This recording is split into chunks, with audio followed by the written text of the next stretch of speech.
دانیشتوانی خانەقینی پارێزگای دیالە کە زۆرینەیان بەنەتەوە کورد و بە مەزهەب شیعەن لەگەڵ هاتنی مانگی محەڕەمدا مەراسیمە ئاینیەکانیان دەست پێ کردووە و لە زۆربەی شوێنەکانی ئەو قەزایە شوێنی تایبەتیان بۆ لەخۆدان و شیوەنگێڕان بۆ ئیمامی حسێن تەرخان کردووە.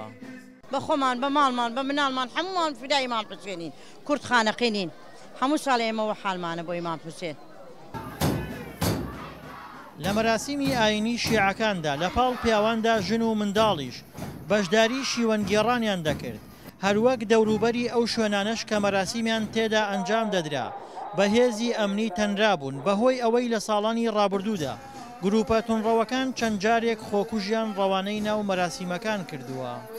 ئێمە هەموو ساڵێک دەڕۆژ لەوێدا مەراسیمی ئیمام حوسێن دەکەین لەگەڵ گەورەکان و بچکەکان هەموویان وەکو یەکن، بەڵام دەڕۆژ دەمێنێتەوە هەمومان لەگەڵ یەک دەبین.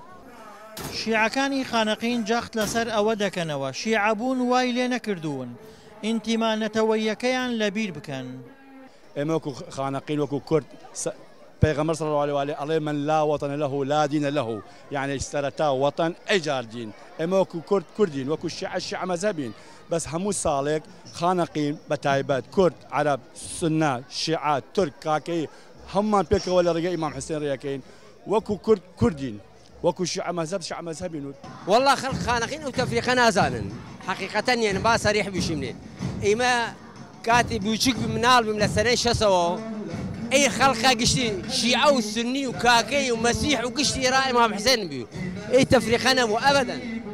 هەموو ساڵێک لە مانگی محەڕەمدا دانیشتوانی خانەقین ماڵ و شوێنە گشتیەکان بە ئاڵای ڕەش دەڕازێننەوە و دیمەنی قەزاکە لە قەزایەکی پرسەبار دەچێت. دڵشاد ئەنوەر، دەنگی ئەمریکا، پارێزگای کەرکووک.